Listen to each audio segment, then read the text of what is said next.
चलिए बच्चों, क्लास 10 का भारतीय वन का मैथ है। मैंने पिछले वीडियो में क्वेश्चन नंबर 12 के 1 और 2 हल कर दिया था।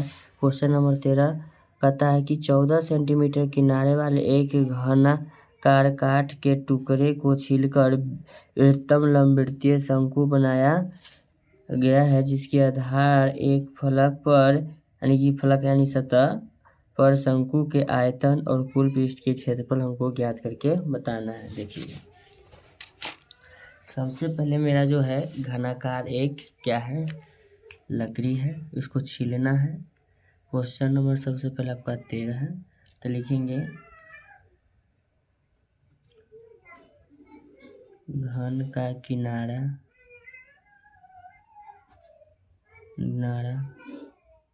बराबर 14 सेंटीमीटर। एक चीज़ स्टार में लिखिएगा, दो चीज़ लिखाएंगे। चूंकि शंकु घनाकार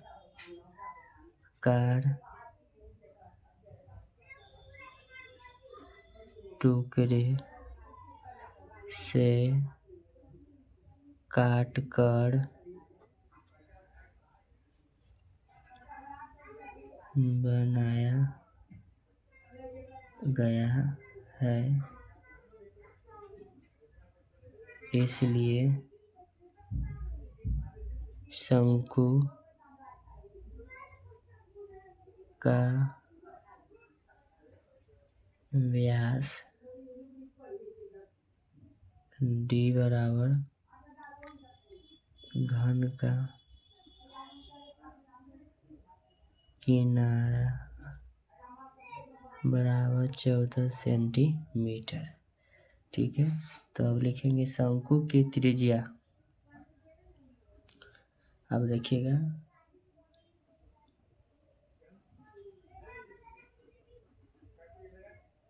शंकु की त्रिज्या बराबर 14/2 यानी 7 सेंटीमीटर। एक लड़का कह रहा है कि सर 14 सेंटीमीटर आप कहाँ से लगाएंगे त्रिज्या। देखिए, घन का आधार जो होता है वर्गाकार होता है।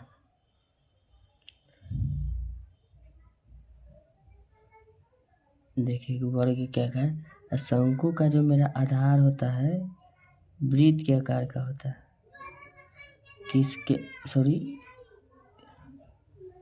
वृत्त के आकार का।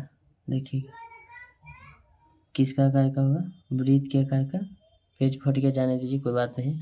तो ये दूरी देखिएगा 14 सेंटीमीटर 14 सेंटीमीटर 14 सेंटीमीटर 14 सेंटीमीटर। तो ये भी आपका यहाँ से यहाँ क्या होगा 14, ये भी यहाँ से यहाँ क्या होगा आपका 14। तो इस बिंदु से इस बिंदु वृत्त का क्या कहलाता है, व्यास। क्या कहलाता है, व्यास कहलाता है। तो डेट मीन्स 14 भुजा, तो 14 उसका क्या हो गया, व्यास हो जाएगा। हम समझाते समझिएगा, 14 आपका व्यास हो जाएगा। यही को छील करके एक जो आपका ये शंकु बनाया जाता है। क्या बनाया जाता है, शंकु बनाया जाता है। तो शंकु बन गया। तो जो इसके जो ऊंचाई छीलकर शंकु, तो देखिएगा छिलाएगा तो वो उसका टॉप से छिलाएगा तो उसका ऊंचाई वही रहेगा। तो सबसे पहले आपको हम समझा दें कि व्यास क्या हो गया। तो व्यास बराबर आपका 14, आर बराबर आपका हो जाएगा 7 सेंटीमीटर। आप समझ में आ गया बच्चों। चलिए, अच्छी कमेंट था,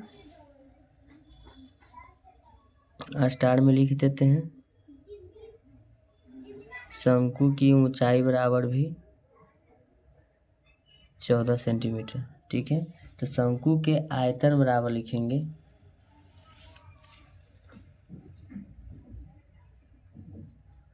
शंकु के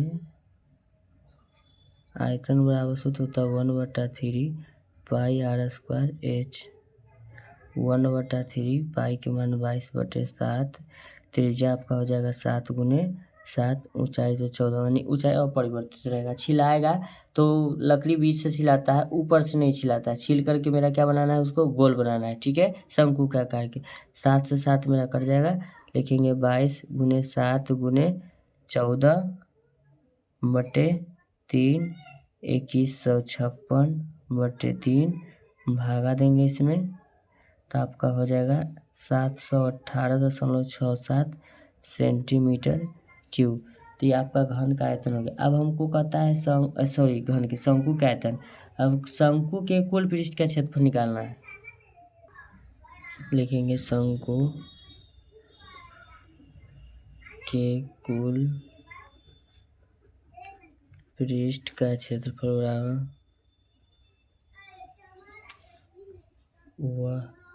Y R into are plus L. तो एल हमको मालूम नहीं है, तो एल बराबर सूत्र होता है root under R square plus H square. तो एल बराबर हम लिखेंगे रूट अंडर आर, तो आपका हो गया कितना 7 प्लस एच बराबर 14 के स्क्वायर। तो एल बराबर लिखेंगे रूट अंडर 7 का स्क्वायर 49, 14 का स्क्वायर 196। तो एल बराबर हो जाएगा रूट अंडर 245। एल बराबर आपका हो जाएगा 15.65 15.65 आ जाएगा सेंटीमीटर में। तब हम लिख सकते हैं ना शंकु के कुल पृष्ठ के क्षेत्रफल बराबर, तब लिखेंगे क्षेत्रफल बराबर direct pi r into are plus l. Pi के मान 22/7, त्रिज्या 7, आर के मान आपका 7 है, अब प्लस एल का मान आ गया 15.65। 7 से 7 आपका ये कैंसिल, तो 22 इंटू, अब इसको जोड़ेंगे तो 15 7 22.65 होगा। तब दोनों को हमको गुना करना है, तो 22.65 से गुना हो जाएगा 22 में, तो गुना करके आएगा आपका 498.3 सेंटीमीटर स्क्वायर। ऐसा ही वीडियो का कंटेंट पाने के लिए आप मेरे चैनल को लाइक करें, सब्सक्राइब करें। Thank you so much. आपका जो आंसर दिया लगभग में दिया है, चलिए लगभग ने हम एग्जैक्ट निकाल लिए हैं, ठीक है।